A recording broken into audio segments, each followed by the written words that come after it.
ஆன்மீக பெருமக்களே, அறிவே தெய்வம் என்று உணர்ந்த அறிஞர் பெருமக்களே, உருண்டோடிக்கொண்டிருக்கும் இந்த மணித்துளிகளை பொன்னான மணித்துளிகளாக்கி உங்கள் செவிகளுக்கு உணவளித்துக் கொண்டிருக்கும் ஆன்றோர்களே, சான்றோர்களே, அனைவருக்கும் என் பணிவான முதல் வணக்கங்கள். நான் உங்களிடையே கற்பக விருட்சம் என்ற தலைப்பில் பேச வந்துள்ளேன். கற்பகம் என்பது என்றுமே குறையாதது. விருட்சம் என்றால் தாங்கி நிற்கக்கூடியது. அமிர்தம் எடுப்பதற்காக தேவர்களும் அசுரர்களும் சேர்ந்து மகாமேரு என்ற மலையை மத்தாக வைத்து வாசுகி என்ற பாம்பை கயிறாக கொண்டு பார்க்கடலை கடையும் போது வெளியே வந்ததுதான் இந்த மகாலட்சுமியின் அம்சமான கற்பக விருட்சம். இந்த கற்பக விருட்சம் மரம் இந்திரன் அரசாளும் தேவலோகத்தில் உள்ளதாக கூறுகிறார்கள். நாம் கேட்டது எல்லாம் கொடுக்கக்கூடியதாம் இந்த கற்பக விருட்சம். இந்த கற்பக விருட்சத்தை வணங்கி எதை கேட்கிறோமோ அதை கொடுக்குமாம். வாழ்க்கையில் எதிர்மறையான எண்ணங்களும் மனக்கவலையும் சோர்வும் மகிழ்ச்சியின்மையும் பல தோல்விகளை சந்தித்து தளர்வாக உள்ள யாராக இருந்தாலும் அவர்களுடைய மனதை வளப்படுத்தி உங்கள் வாழ்க்கையில் நீங்கள் கேட்டதை அள்ளித்தரும் கற்பக விருட்சமாக மாற்றக்கூடிய அற்புத பயிற்சிகளை நம் வேதாத்ரி மகர்ஷி வகுத்து கொடுத்துள்ளார். அந்த வாழ்க்கை தத்துவங்களை,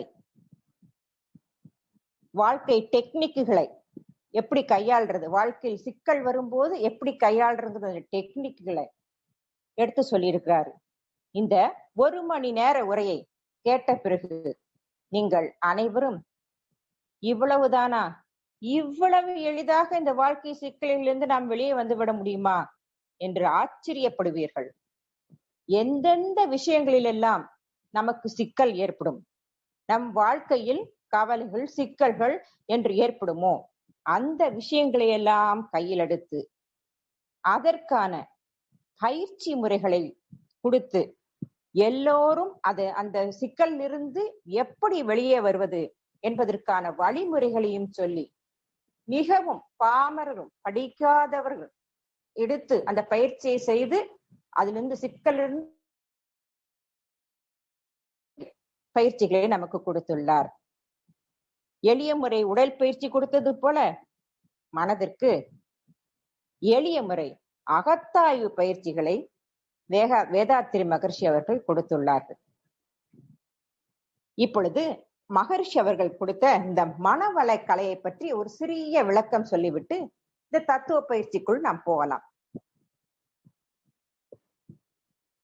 பழக்கத்திற்கும் விளக்கத்திற்கும் இடையே போராடி கொண்டிருக்கக்கூடிய மனிதன் பழக்கத்தை முறையாக மாற்றிக்கொண்டு விளக்கத்தை தெளிவாக பெற்று அந்த விளக்கத்தின் வழியே வாழ்க்கையை மாற்றிக்கொண்டு வாழ்வதற்கான ஒரு முறையான பயிற்சி மனவளக்கலை.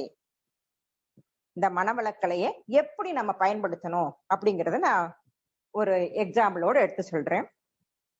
இந்த மனம்ங்கிறது ஒரு விளைநிலம்னா நம்ம தவத்தை கொண்டு தவம்ங்கிற ஒரு ஏற பூட்டி அன்பு கருணை, ஒரு பக்கம் அன்பு ஒரு பக்கம் கருணை அப்படிங்கிற 2 மாடுகளை அந்த ஏரில் பூட்டி நம்ம மனம்ங்கிற அந்த நிலத்தை நல்ல ஆழமா உழணுங்க.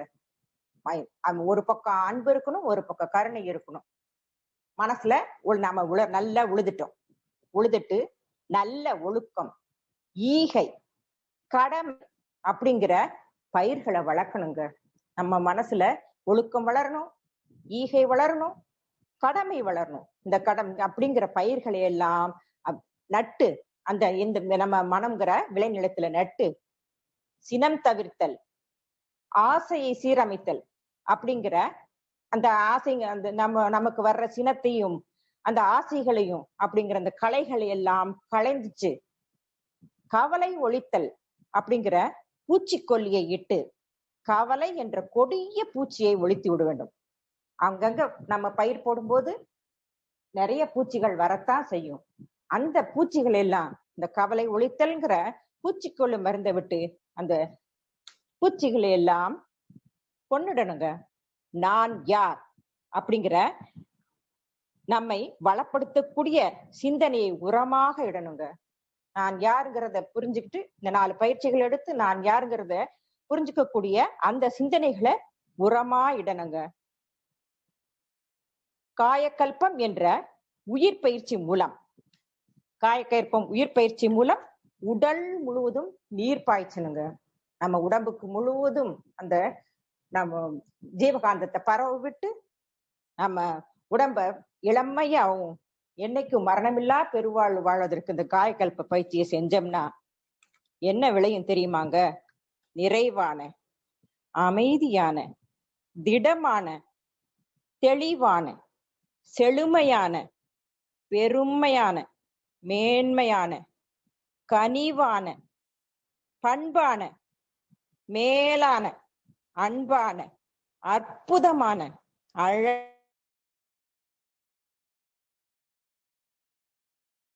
அழமையான, அருமையான, வலிமையான, இளமையான, மலர்ச்சியான, திறமையான, முழுமையான வாழ்வு மலருங்க.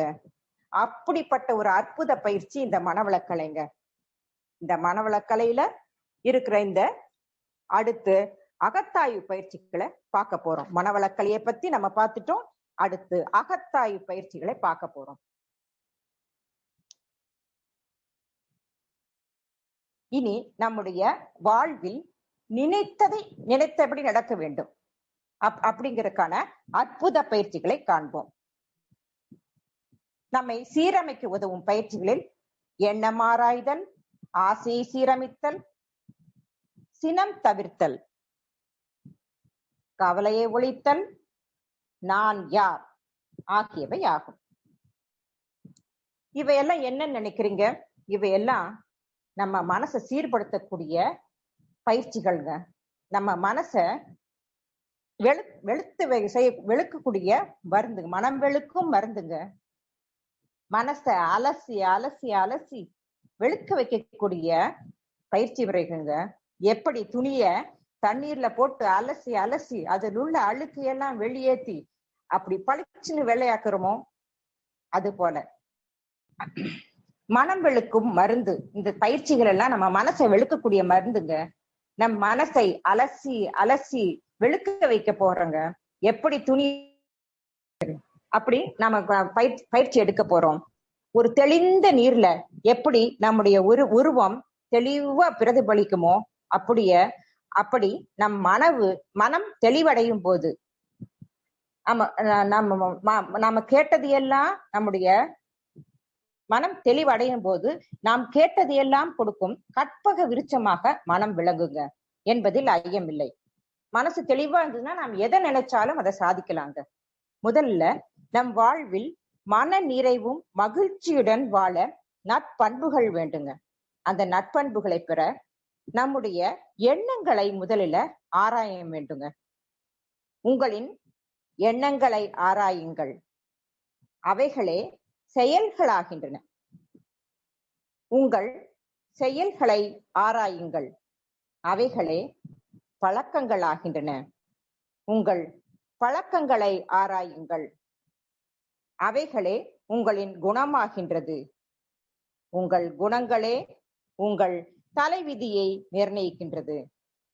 ஒருத்தருக்கு ரொம்ப கோபம் வருதுன்னு வச்சுக்கோங்க, அவங்கள நம்ம எப்படி சொல்லுவோம்? கோபக்காரன்னு சொல்லுவோம். ஒருத்தரை ரொம்ப அமைதியான கூட சாந்தமானவர், சாந்தமூர்த்தி அப்படின்னு சொல்லுவோம். அவங்களுடைய குணத்தை வச்சு அவங்களை எடை போடுவாங்க. அதனால நாம நம்முடைய முதல்ல ஒண்ணு சந்தோஷப்படும், இல்ல அது எதையோ நினைச்சு கவலைப்பட்டுட்டு இருக்கோம். நேத்து ஒரு ஃபங்க்ஷனுக்கு போனோமே, அந்த ஃபங்க்ஷன்ல நாம நம்முடைய உறவினர்களை எல்லாம் யாரும் நண்பர்களை எல்லாம் பார்த்ததை நினைச்சு நம்முடைய மனம் சந்தோஷப்படும். இல்ல யாராவது ஒருத்தர் நம்மளை பார்த்து பேசாம போயிட்டாருன்னு வச்சுக்கோங்க, ஏன் அவர் நம்ம கிட்ட பேசல அப்படின்னு, அவர் எதுக்காக நம்மகிட்ட பேசல, நம்மளை ஏன் இப்படி அவமதிச்சாரு அப்படின்னு அதை நினைச்சு கவலைப்பட்டுட்டு இருக்கோம். இப்படி நடந்ததை நினைச்சு கவலைப்படும், இல்ல சந்தோஷப்படும், இல்ல எதிர்காலத்தை நினைச்சு நம்முடைய எண்ணங்கள், நம்ம மனசு பயப்பட்டுட்டு இருக்கோம். ஐயோ என்ன நடக்குமோ, நமக்கு இந்த COVID-19லால ஏதாவது பிரச்சனை வந்துருமோ, இல்ல நம்ம பசங்களாம் நல்லா படிக்குமா, நல்ல வேலைக்கு போகுமா, நமக்கு தொழில் நல்லா நடக்குமா அப்படின்னு என்னத்தையாவது நினைச்சு நம்ம மனசு பயந்துட்டு இருக்குங்க. அப்படி பயப்பட்டுட்டு இருக்கிற அந்த மனசை நாம நம்முடைய மனசை, நம்முடைய எண்ணத்தை திண்ணியமானதாக மாத்துறதுக்கு நாம எண்ணம் ஆராய்தல்ல பயிற்சி செய்யணும். முதல்ல நம்முடைய எண்ணத்தை எப்படி திண்மையாக வைத்திருக்கணும். அந்த எண்ணம் திண்மையாக இருந்துச்சுன்னா அதனுடைய பலன் என்ன, அது எப்படி நம்முடைய வாழ்க்கையில எல்லாத்தையும் எதிர்கொள்ள வைக்கும் அப்படிங்கிறதுக்கு ஒரு ஜென் கதையை சொல்லலாம்னு நினைக்கிறேங்க. ஒரு ராஜா இருந்தார். அந்த ராஜா திருமணம் செஞ்சுக்கிட்டார். திருமணம் செஞ்சுக்கிட்டு அவர் பெண் வீட்டாரும் இந்த ராஜாவோட குடும்பத்தாரும் கப்பல்ல ஏறி வெளிநாட்டுக்கு போறாங்க. கப்பல்ல எல்லாம் அமோகமா நல்லா எல்லாம் சிற்றுண்டி எல்லாம் அருந்து விட்டு ரொம்ப ஆனந்தமா போயிட்டு இருக்காங்க. போயிட்டு இருக்கிற நேரத்துல ராஜா கப்பலுடைய மேல் தளத்திற்கு போய் நின்னுட்டு இருக்காரு. கீழே எல்லாரும் இருந்து பேசிக்கிட்டு இருக்காங்க. அப்படி இருக்கும்போது பயங்கரமான ஒரு சீற்றம், கடல் சீற்றம் வருது. ஆமா, அப்படியே ஆடுது, கப்பலே ஆடுது. எல்லாரும் சத்தம் போடுறாங்க, பயப்படுறாங்க, காப்பாத்து காப்பாத்துன்னு சொல்றாங்க, இறைவா இறைவான்னு சொல்றாங்க, பயப்படுறாங்க. எப்படி போலாம், எந்த பக்கம் போகலாம், என்ன ஆச்சு, ஏன் இப்படி ஆடுதுன்னு பயப்படுறாங்க. அப்ப அந்த ராணி ராஜாவை தேடி மேல உள்ள மேல் தளத்துக்கு வர்றாங்க. மேல பார்த்தா ராஜா அமைதியா நின்னுகிட்டு அந்த கடலுடைய அந்த அலையுடைய வேகத்தை உத்து பார்த்துட்டே பேசாம நிக்கிறாரு. அப்ப ராணி கோபமா கேக்குறாங்க, நீங்க என்ன இப்படி அமைதியா எதுவுமே நடக்காத மாதிரி நின்னு பாத்துட்டு இருக்கீங்க, இங்க எங்களை எல்லாம் காப்பாத்தணுங்கிற எண்ணம் உங்களுக்கு இல்லையா அப்படின்னு சொல்லி கேட்ட உடனே ராஜா வேகமா அவர்கள் உடைவாள் இருந்த அந்த வாளை எடுத்து ராணியோட கழுத்துக்கிட்ட கொண்டு போறாங்க. இவர் அந்த அலையை பார்க்கும்போது எப்படி அமைதியா நின்னாங்களோ அதே மாதிரி அந்த கத்தி அவர் கழுத்துக்கு வரும்போது, ராணியோட கழுத்துக்கு போகும்போதும் அவங்க அமைதியா நின்னாங்க. அப்ப ராஜா கேக்குறாரு, ஏன் நான் கத்தி உங்க கழுத்துக்கு கொண்டு வரும்போது நீ பயப்படவே இல்லையே, ஏன் இப்படி அமைதியா நிக்கிற அப்படின்னு கேட்கும்போது, நீங்க என்னை கொல்ல மாட்டீங்க அப்படிங்கிற ஒரு நம்பிக்கை தான் எனக்கு. நீங்க ஏதோ ஒரு கோபத்துல எடுக்கிறீங்க, ஆனா என்னை கொல்ல மாட்டீங்கிற நம்பிக்கையில நான் அசையாம நிக்கிறேன் அப்படின்னு ராணி சொல்றாங்க. இதே நம்பிக்கைதாம்மா எனக்கு இறையாற்றல் மேலையும் என்னை காப்பாத்தணும்னு நினைச்சாங்கன்னா அந்த இறையாற்றலுடைய பவர் இருந்துச்சுன்னா கண்டிப்பா அது நடக்கும்.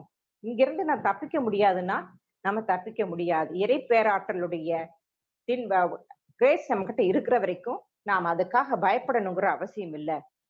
நடக்கிறத நின்னு வேடிக்கை பார்க்கணும் அப்படின்னு சொல்லி சொல்றாரு. நீ என் மேல எப்படி நம்பிக்கை வச்சியோ அதே மாதிரி நான் இறை பேராற்றல் மேல நம்பிக்கை வச்சு நான் நின்றுட்டு இருக்கேன். அப்படி இப்படி ஓடுறதுனால ஏதாவது நடக்க போகுதா? ஒண்ணும் இல்லை. அப்பல்ல அது மூழ்கணும்னு இருந்தா மூழ்கித்தான் ஆகும். அதுக்கு மேலதான் நம்ம பார்க்கணுமே ஒழிஞ்சு என்ன பண்ணலாம், எப்படி போகலாம், அது வரைக்கும் அமைதியா என்ன செயல் நடந்துட்டு இருக்குதுங்கிறத பார்த்துட்டு அதுக்கப்புறம் நாம அதற்கான விளைவுகளை செய்யறதுக்கு பார்க்கணும் அப்படின்னு சொல்லி ராஜா எடுத்து சொல்றாரு.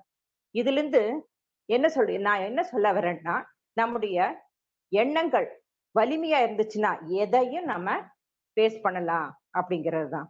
நம்முடைய எண்ணங்களை வலிமை அடைய செய்யறதுக்கும் நம்ம எண்ணங்கள் தான் நம்ம வாழ்க்கையை அமைக்கக்கூடிய சிற்பி அப்படின்னு நான் முதல்லயே சொன்னேன். அந்த எண்ணத்தை பற்றி ஒரு பாடல் சொல்லிட்டு அதுக்கப்புறம் இந்த எண்ணம் ஆராய்தல் பயிற்சியையும் சொல்லலாம்னு நினைக்கிறேன். நான் எண்ணத்தை பற்றிய ஒரு பாடல். எண்ணத்தை எண்ணத்தால் எண்ணி எண்ணி எண்ணத்தின் இருப்பிடமும் இயல்பும் கண்டு எண்ணத்தை எண்ணத்தால் நிலைக்கச் செய்தால் எண்ணமே பழக்கத்தால் தெளிந்து போகும். எண்ணமது எழும்போது இது ஏன் என்று எண்ணத்தால் ஆராய்ந்தால் சுலபமாக எண்ணத்தின் காரணமும் விளைவும் காணும். எழும் எண்ணம் யாவும் நல் பயனாய் மாறும்.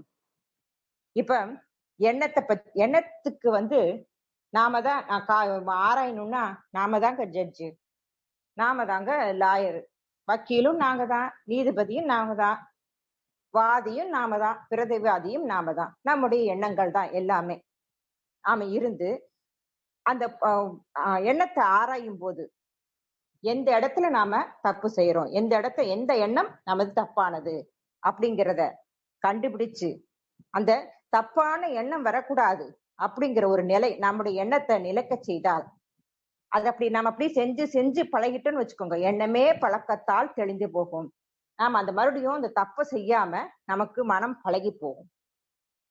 எண்ணம் எழும்போது, எண்ணம் எழுதுன்னு வச்சுக்கோங்க, மறுபடியும் அதே தப்பான எண்ணம் எழும்போது இது ஏன் எழுது, இது வரக்கூடாது அப்படின்னு ஒரு சங்கல்பம் முடிச்சு போட்டுறணுங்க. இந்த எண்ணத்தால் ஆராயும் போது அது விளையக்கூடிய காரணம், இது எதனால, தேவையினாலயா நல்லது பிறர் மன தூண்டுதனாலயா அப்படிங்கிறத அறிஞ்சு காரணமும் விளைவும் காணும். எழும் எண்ணம் யாவும் நல் பயனாய் மாறும். எழுகிற எல்லா எண்ணங்களும் நல்ல எண்ணங்களா இருந்து நல்ல பயனை கொடுக்கக்கூடியதாக இருக்குங்க. இதற்கு அவர் மகரிஷி கொடுத்திருக்கிற எண்ணம் ஆராய்தல் பயிற்சியை பத்தி பார்ப்போங்க. இப்ப இந்த பயிற்சிக்கு போறதுக்கு முதல்ல நாம 10 முறை நல்ல ஆழ்ந்த மூச்சு எடுத்து இழுத்து விட்டுக்கணுங்க. ஒரு 2 நிமிஷம் துரிய தவம் செய்யணுங்க. செஞ்சுட்டு நோட்டு பேனா எடுத்துக்கணும். அதுல நம்முடைய என்னெல்லாம் எண்ணம் தேவை நமக்கு தோன்றுறது அப்படின்னு சொல்லி பார்க்கணுங்க. பார்த்துட்டு அந்த எண்ணங்களை எழுவதற்கான காரணங்கள், அது தேவையினால் எழுதா, பழக்கத்தால் எழுதா, சூழ்நிலையினால் எழுதா, பிறர் மன தூண்டுதலால் எழுதா, கரு அமைப்பால எழுதா, தெய்வீக தன்மையினால் எழுதா அப்படிங்கிறத நாம ஆராய்ச்சி பண்ணணுங்க. அப்புறம் அதனுடைய பின் விளைவு என்ன, இப்படி இந்த எண்ணம் தோன்றதுனால நமக்கு நன்மையா தீமையா அப்படின்னு எழுதணுங்க. நமக்கு தோன்ற எண்ணங்கள் எல்லாம் எழுதி, இது எதனால வந்துச்சு அப்படிங்கறதையும் எழுதி, பின் விளைவு நன்மையா தீமையா அப்படிங்கறதையும் எழுதணுங்க. இப்படி ஒரு பயிற்சி கொடுத்துட்டு இருக்கும் போது ஒரு அம்மா நான் இந்த மாதிரி எண்ணம் ஆராய்தல், நீங்க சொன்ன மாதிரி எண்ணம் ஆராய்தல் பயிற்சி செஞ்சதுனால எனக்கு ஒரு தெளிவான மனநிலை கிடைச்சது அப்படின்னு சொன்னாங்க. என்னன்னா, அவங்க வரும்போது அவங்க பையனுக்கு 2 வருஷமா பொண்ணு பார்த்துக்கிட்டே இருந்திருக்காங்க, பெண்ணே அமையல.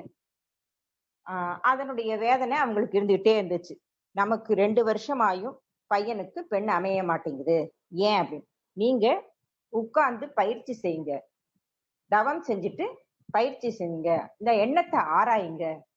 ஏன் நமக்கு பாக்குற பெண்ணெல்லாம் நமக்கு பிடிக்க மாட்டேங்குது, ஒண்ணு நமக்கு பிடிச்சா அவங்களுக்கு பிடிக்க மாட்டேங்குது, அவங்களுக்கு பிடிச்சா நமக்கு பிடிக்க மாட்டேங்குது, உட்கார்ந்து ஆராய்ச்சி பண்ணுங்க அப்படின்னு சொல்லி இந்த பயிற்சியை செய்ய சொல்லி சொன்னோம்.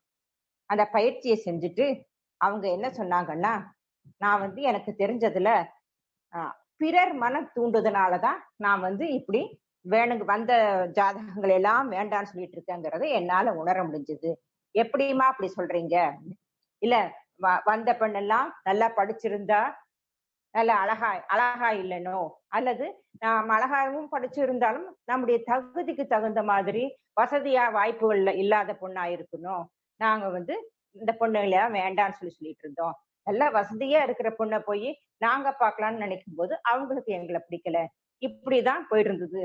நான் சரி, நாம ஏதாவது ஒரு காரணத்துக்காக போய் முடிச்சு கல்யாணம் பண்ணிக்கலாம் அப்படின்னு நினைக்கும் போது நம்ம சொந்தக்காரங்களை என்ன நினைப்பாங்களோ, இப்படி போய் இவங்க ஒரு பொண்ணை கல்யாணம் பண்ணிட்டு வந்துட்டாங்க அப்படின்னு தவறா பேசுவாங்களோ, நம்மளை ஏளனமா பேசுவாங்களோ அப்படின்னு அந்த நினைப்புலதான் வந்த நல்ல ஜாதகங்களையா கூட நாங்க மிஸ் பண்ணிட்டேன் அப்படிங்கிறத அவங்க உணர்ந்திருக்கிறாங்க.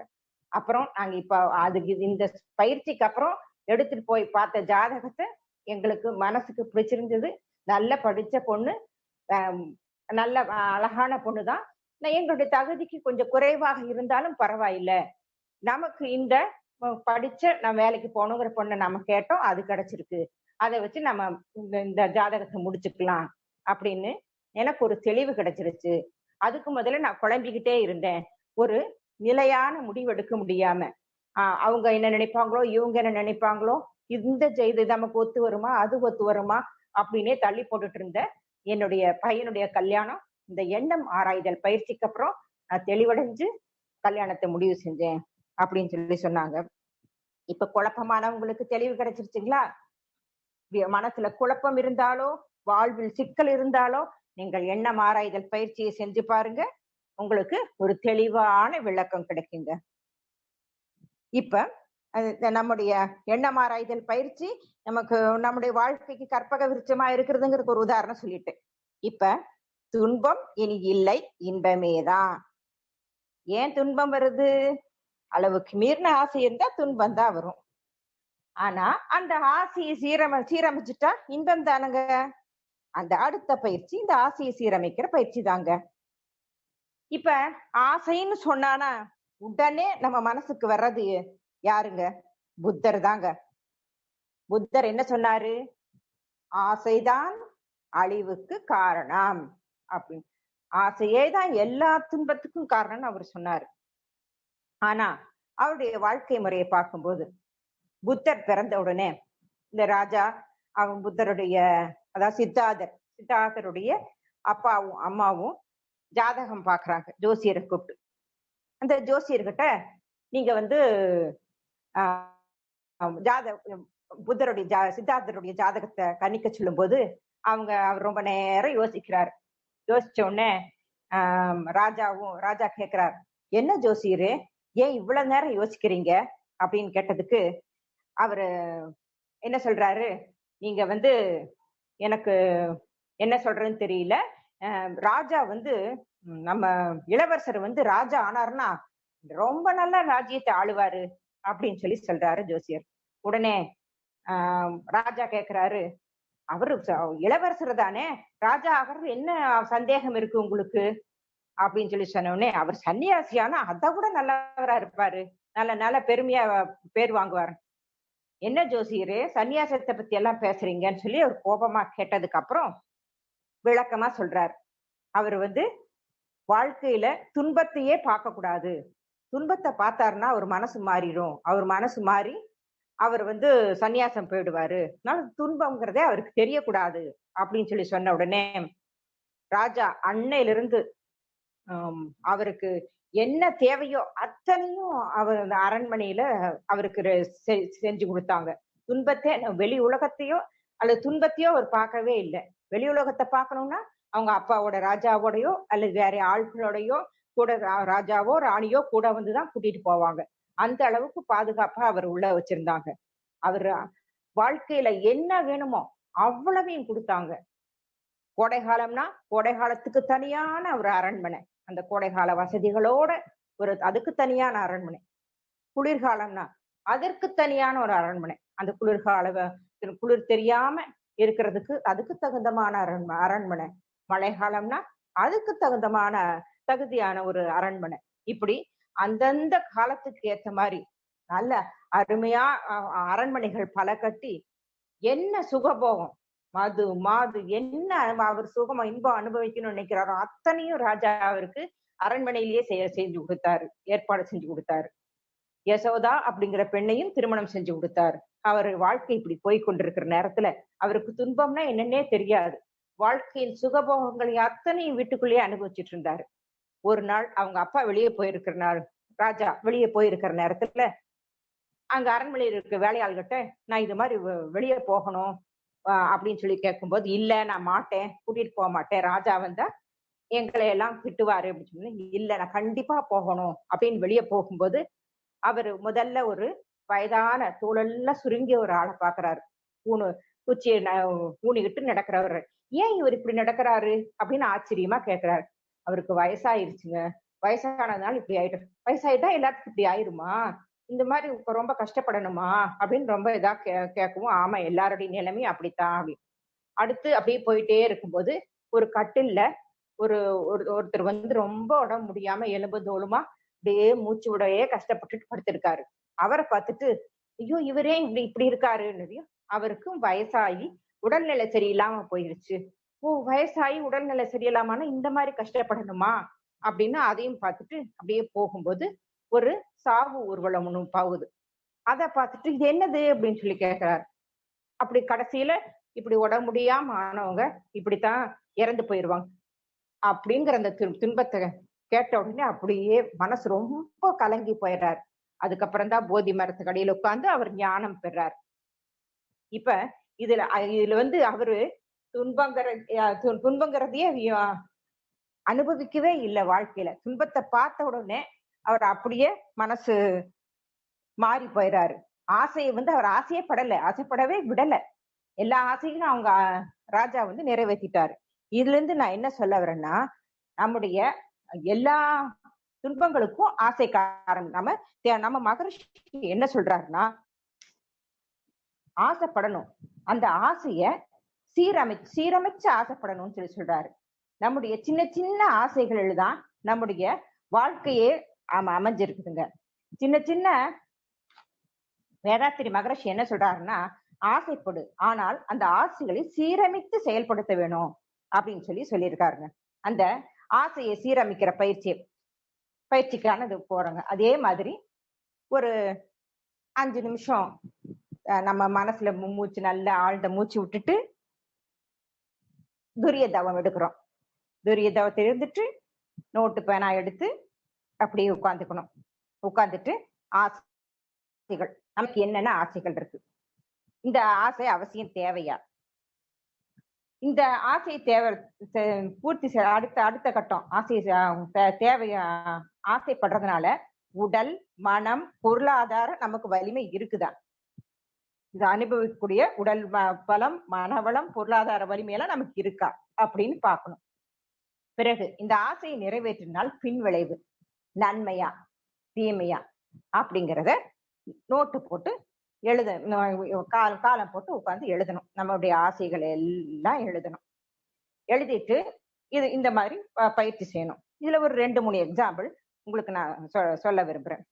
ரொம்ப ருசிகரமான எடுத்துக்காட்டுகளை எடுத்து உங்களுக்கு சொல்லலாம்னு நினைக்கிறேன். இந்த காலத்துலதான் எல்லாருக்கும் செல்போனு ஸ்டேட்டஸ் எல்லாமே பாக்குறாங்க. ஒரு சம்மர் வெக்கேஷன் கோடைகால விடுமுறை வரும்போது ஒரு ஃப்ரெண்டோட ஸ்டேட்டஸ்ல அவங்க யூரோப் டூர் போயிருக்கிறதா போட்டோ எல்லாம் எடுத்து போடுறாங்க. அத பார்த்த உடனே அந்த வீட்டு அம்மாவுக்கு நாமளும் யூரோப் டூர் போகணுங்க, நம்ம பசங்க எல்லாம் சம்மர் டூருக்கு எல்லாம் யூரோப் டூர் போகணுங்க அப்படின்னு சொல்றாங்க. அப்ப அவர் வீட்டுல அந்த ஐயா என்ன சொல்றாருன்னா, ஏமா யூரோப் டூர் போற அளவுக்கெல்லாம் நமக்கு இப்ப வசதி வாய்ப்பு இருக்கா? இல்ல, நம்ம எப்படியாவது நம்ம பசங்களை நம்ம உலகத்தை எல்லாம் சுத்தி காட்டணும், கண்டிப்பா இந்த வருஷம் போறோம், அவங்க எல்லாம் உங்க கூட வேலை செய்யறவங்க எல்லாம் போறாங்களா இல்லையா, நாம போகாம என்ன அப்படின்னு அவங்க சொல்றாங்க.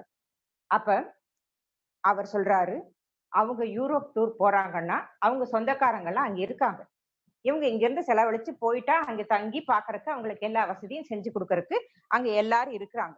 அதனால அவங்க யூரோப் டூர் போறாங்க, அதையெல்லாம் சமாளிக்க முடியுது. நமக்கு அப்படி யாரும் அங்க இல்லை, அதனால நம்மளால போக முடியாது. அங்க போனாலும் செலவு ரொம்ப ஜாஸ்தி ஆகும், அவங்கள விட நமக்கு 2 மடங்குக்கு மேல செலவு ஜாஸ்தி ஆகும். அதனால நம்மளால முடியாது, இப்ப வேண்டாம், இன்னும் கொஞ்ச நாள் கழிச்சு நாம அது பிளான் பண்ணிக்கலாம் அப்படின்னு சொன்ன உடனே அவங்க அந்த அம்மா ஆசையை சீரமைத்தல் அந்த பயிற்சியை எடுத்து செஞ்சு பாக்குறாங்க. செஞ்சு பார்க்கும்போது ஆமா, நாம இப்ப அவர் சொல்றது சரிதான், நாம இப்போதைக்கு இதை கை விட்டுறலாம், நீ கொஞ்ச நாள் கழிச்சு போய்க்கலாம், பசங்களை எல்லாம் இங்க இருக்கிற சிம்லா அல்லது வேற ஏதாவது ஒரு கோடை வாசஸ்தலத்துக்கு கூட்டிட்டு போய் அவங்கள இந்த கோடை விடுமுறைய செலவழிக்க செய்யலாம் அப்படின்னு முடிவுக்கு வர்றாங்க. நம்ம ஆசையை உட்கார்ந்து யோசிக்கணும். இல்லைன்னா நம்ம படுற ஆசைகள் எல்லாம் நிறைவேற்ற முடியாது. அதே மாதிரி ஒரு நியூ டிசைன்ல ஒரு ஜுவல்லரி ஆட்ல வந்த உடனே நம்ம போய் நமக்கு இந்த மாதிரி ஜுவல் எனக்கு வேணும் அப்படின்னு வடம் பிடிச்சா நடக்குமா? உட்கார்ந்து யோசிக்கணும், இது நம்மளால வாங்க முடியுமா, இப்போதைக்கு இது நமக்கு தேவையா, இதனுடைய அவசியம் என்ன, அப்படிங்கிறது, இந்த இதனால வரக்கூடிய செலவுகளை நம்மளால சமாளிக்க முடியுமா அப்படின்லாம் யோசிக்கணுங்க.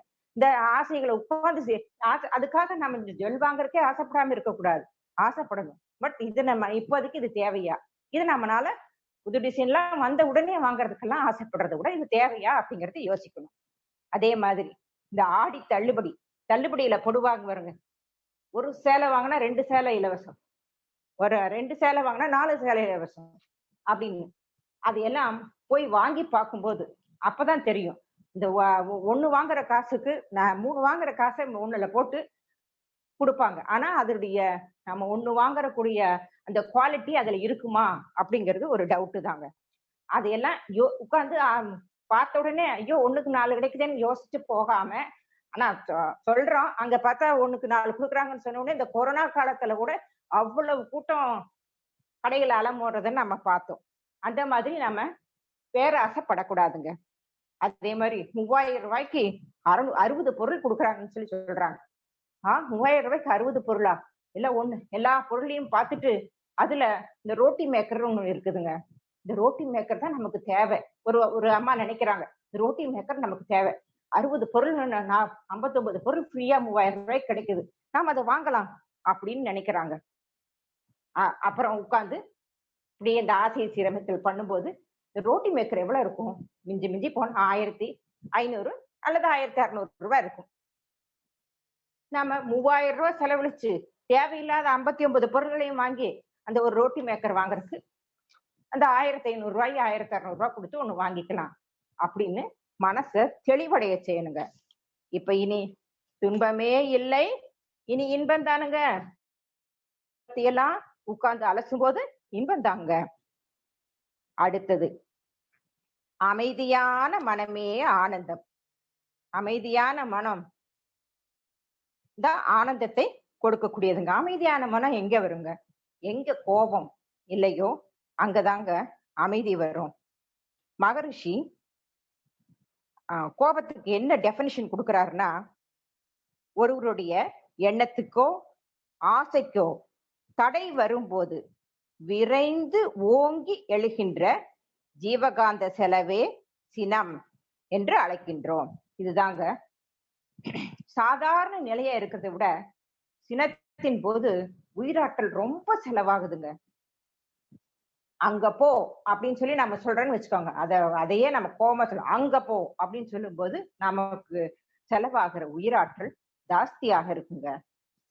இப்ப ஒரு பாத்திரத்துல தண்ணி எடுத்துக்கிறோம்னு வச்சுக்கோங்க, வச்சுட்டு அதை நல்லா கொதிக்க வைக்கிறோம். கொதிக்க வச்சா என்ன ஆகும்? ஆவியா வெளியே போயிடும்.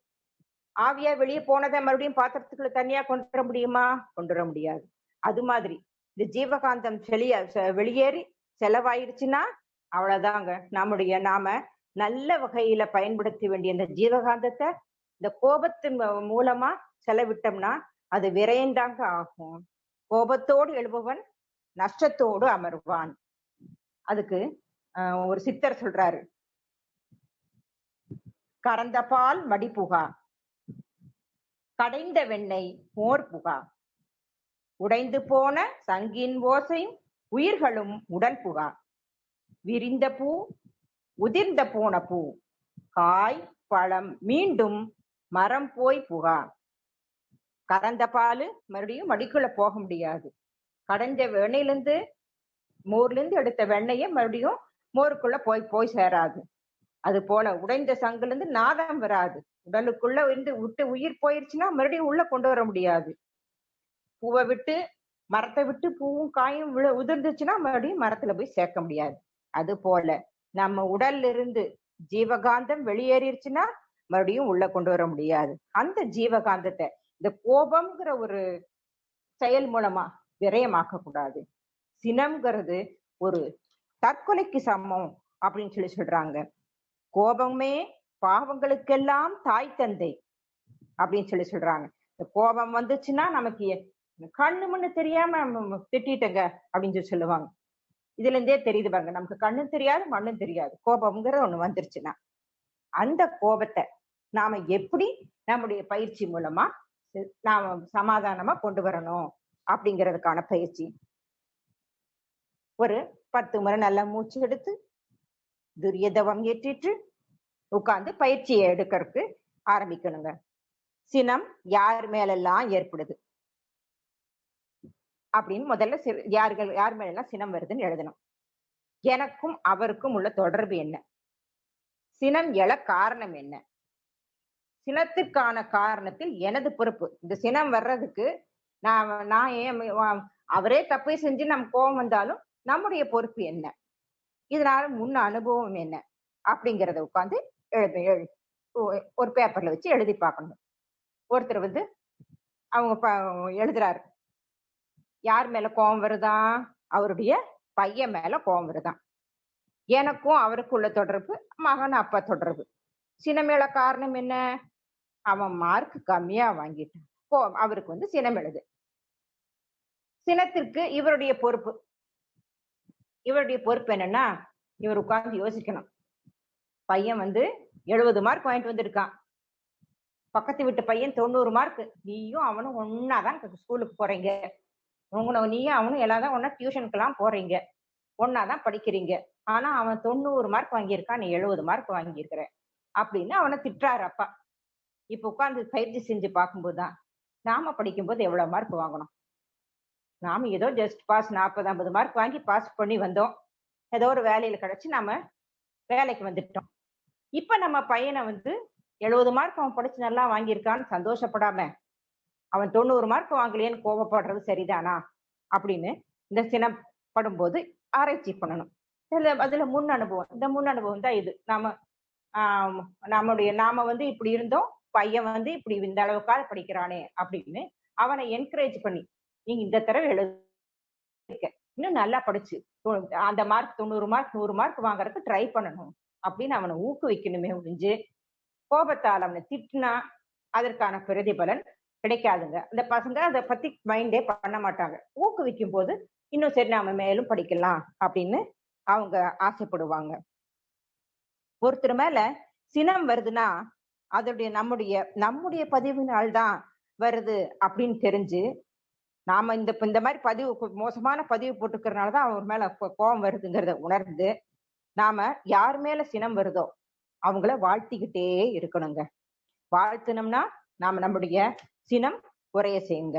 நம்முடைய மனதுல சினம் குறைஞ்சிருச்சுன்னா அமைதி ஆயிரும், ஆனந்தத்தை அனுபவிக்கலாங்க. இப்ப அடுத்த பயிற்சி கவலை ஒழித்தல். கவலைக்கே கவலை கொடுக்கலாங்க. கவலைங்கன்னா நம்ம கவலைன்னா என்னன்னு தெரியுமில்லங்க. அந்த காலத்துல எல்லாம் வயக்காட்டுல பம்பு செட் எல்லாம் வர்றதுக்கு முதல்ல 2 மாடை வச்சு அந்த கிணத்துல இருக்கிற தண்ணிய இறைச்சு கீழே ஊத்துறதுக்கு ஒரு ஒரு எக்யூப்மெண்ட் யூஸ் பண்ணுவாங்க. அதுக்கு பேர் கவலைன்னு சொல்லுவாங்க. அந்த கவலை என்ன பண்ணும்னா கிணத்துல இருக்கிற தண்ணியெல்லாம் இறைச்சி வெளியே ஊத்திருங்க. அது மாதிரி நம்முடைய கவலைங்கிறது நம்முடைய ஜீவகாந்த சக்தி எல்லாம் வெளியே இறைச்சி ஊத்திருங்க. அதனால இந்த கவலைக்கே கவலை கொடுக்கிற ஒரு பயிற்சி என்னன்னா இந்த கவலை ஒழித்தல் பயிற்சி தாங்க. இந்த கவலை எப்படிங்க ஏற்படுது? தடைப்பட்ட ஆசை சினமாகிறது, செயல்படாத சினம் கவலை ஆகிறது, சிக்கல்களால் கவலை உருவாகிறது. சிக்கல்களை நுட்பமாக தீர்க்க தெரிஞ்சுக்கணுங்க. அதுக்கு தாங்க இந்த கவலை ஒழித்தல் பயிற்சிங்க. நம்முடைய கவலைகளுக்கெல்லாம் மெயினான காரணம் என்னன்னா தன்முனைப்பு தாங்க. இந்த கவலைங்கிறதுனால எழக்கூடிய விளைவுகள் வந்து ஒரு 10 வகையான விளைவுகளை இந்த தன்முனைப்பு கொடுக்குதுங்க. இந்த தன்முனைப்பு கொடுக்கறது எல்லாமே கவலையாதாங்க மாறும். அந்த 10 குணங்கள் என்னன்னா பேராசை, சினம், வஞ்சம், பொறாமை, வெறுப்புணர்ச்சி, ஒழுக்கம் மீறிய காம நோக்கம், அவமதிப்பு, அவசியமற்ற பயம், அதிகார போதை, தற்பெருமை. இந்த 10 தாங்க இந்த அகங்காரம், தன்முனைப்பு அப்படிங்கிறதுனால வரக்கூடிய குணங்கள். இவைகள் வந்து கவலைகளை ஏற்படுத்தக்கூடிய முக்கியமான குணங்கள். பேராசை, பேராசைப்பட்டவங்க யாராவது கவலைப்படாம நமக்கு அதுக்கு ஒரு வீடு கிடைச்சிருந்தா இன்னும் இன்னும் இன்னும் 2 வீடு இருந்தா நல்லா இருக்கும். 3 பசங்க இருக்காங்கன்னா 4 பசங்க இருக்காங்கன்னா 4 பேத்துக்கு 4 வீடு வாங்கி வைக்கணும் அப்படிங்கிற ஆசை. ஒரு வீடு இருந்தா பத்தாது. ஒரு வீடு இருந்து அதுல வாழ்ந்துட்டு இருக்கோம், வசதியா இருக்கும், எல்லாத்தையும் சுகபோகங்கள் அனுபவிச்சுட்டு இருக்கோம் அப்படின்னு இல்லாம எல்லாருக்கும் தனித்தனி வீடுன்னு நினைக்கிறது பேராசை. சினம். அந்த சினம் என்பது சேர்ந்தாரை கொல்லும் கொல்லின்னு சொல்றாங்களே. யார சினம் ஆண்டுதோ அந்த சினம் யார்கிட்ட வருதோ அவங்களையும் கொண்டு முதல்ல அது அடுத்தவங்களை பாதிக்குதோ இல்லையோ முதல்ல அவங்கள கொன்னுடுங்க. வஞ்சம். இருப்பு கட்டிய கோபம். இப்ப ஒருத்தர் யாராவது ஒண்ணு சொல்லிட்டா உடனே திருப்பி அவங்க மேல கோபப்பட்டுட்டாலும் பரவாயில்ல, அப்படியே அமைதியா இருந்துகிட்டு அது இன்னொரு நாள் 10 மடங்கா திருப்பி காட்டுவாங்க பாருங்க, அந்த வஞ்சம். பொறாமை. ஒருத்தருடைய முன்னேறத பாக்குறதுக்கே பிடிக்காதுங்க. ஏன் அந்த பொறாமை குணம் உள்ளவங்க கண்டிப்பா வாழ்க்கையில முன்னேறவே முடியாதுங்க. வெறுப்புணர்ச்சி. வெறுப்புணர்ச்சி இருக்கிறவங்க வாழ்க்கையில எதையுமே சந்தோஷமா அனுபவிக்க முடியாதுங்க. வெறுப்பு தான். முதல்ல அவங்க மேல வெறுப்பு, எதை பார்த்தாலும் வெறுப்பு, யார் என்ன சொன்னாலும் வெறுப்பு, ஒரு எல்லாரோடையும் இணக்கமாவே இருக்க மாட்டாங்க. வெறுப்பு வெறுப்பு வெறுப்புன்னு வெறுப்புணர்ச்சி உமிழ்ந்துகிட்டே இருப்பாங்க. ஒழுக்கம் மீறிய காம நோக்கம். இதற்கு உதாரணமா ராவணன் சொல்லாங்க. அந்த ஒழுக்கம் மீறிய காம உணர்ச்சி இருந்ததுனால அவ்வளவு பெரிய சிவபக்தன். எதை கேட்டாலும் சிவன் கொடுக்கக்கூடிய அவ்வளவு யாகங்களை செஞ்சு தவ வலிமை பெற்றவன். அவன் ஒழுக்கம் மீறி அந்த காம நோக்கத்தால அவனுடைய தவம் அவ்வளவும் அழிஞ்சு அவனே மாஞ்சு போயிட்டான் இல்லையாங்க. அவமதிப்பு. மற்றவங்களெல்லாம் துச்சமா மதிக்கிறது. அந்த அவமதிச்சுட்டு அவன் என்னை பார்த்தா பயந்துட்டு போவான்.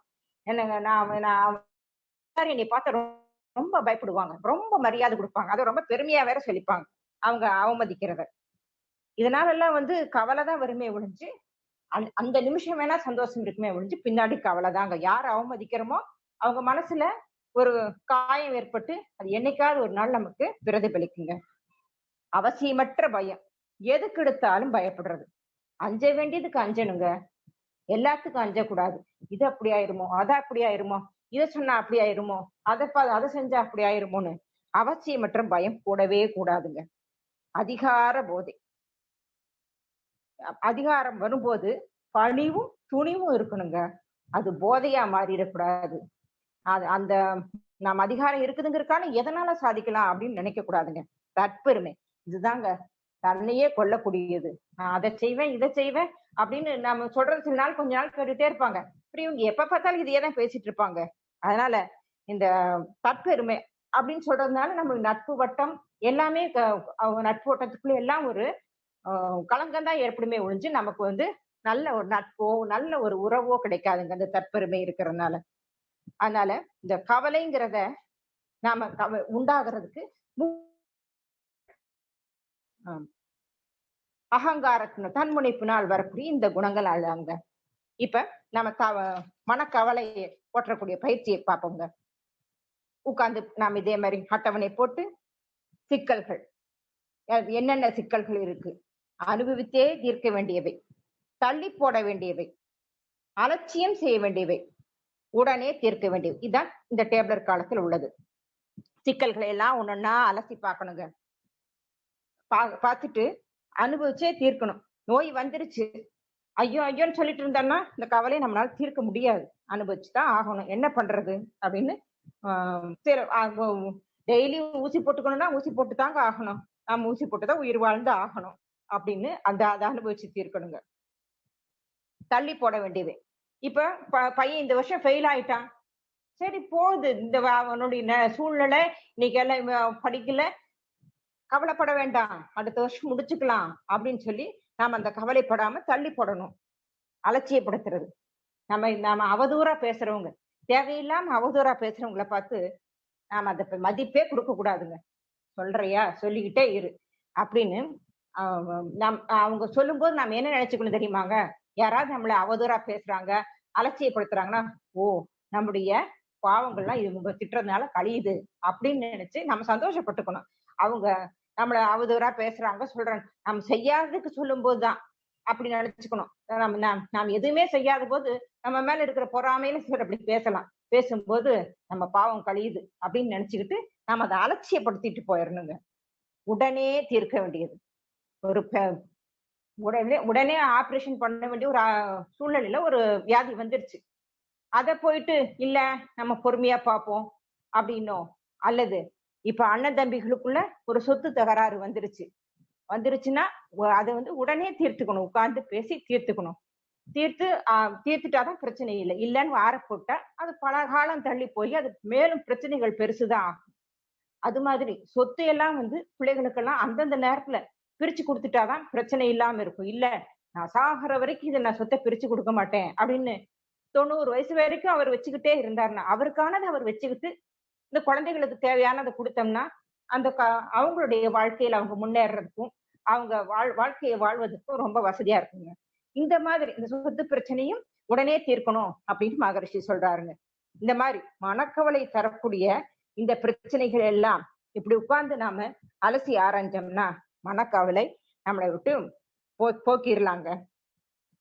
இந்த அகத்தாய் பயிற்சிகள் எல்லாம் செய்து நம் மனம் என்கின்ற விளைநிலத்தில் மகிழ்ச்சி, அமைதி, ஆனந்தம் என்ற பயிரை வளர்த்து நான் யார் என்ற ரகசியத்தை உணர்ந்தால் நம்முடைய வாழ்க்கை கேட்டதை கொடுக்கக்கூடிய கற்பக விருட்சம் போல திகழும் என்பது திண்மை அப்படின்னு சொல்லிட்டு நான் என்னுடைய உரையை முடிச்சுக்கிறேங்க. இந்த வாய்ப்பை கொடுத்த திண்டுக்கல் மண்டலத்திற்கும் ஸ்கை அம்மா தவ மையத்திற்கும் என்னுடைய பணிவான நன்றிகளையும் வணக்கங்களையும் சொல்லி உரையை முடிச்சுக்கிறேங்க. நன்றி, வணக்கம்.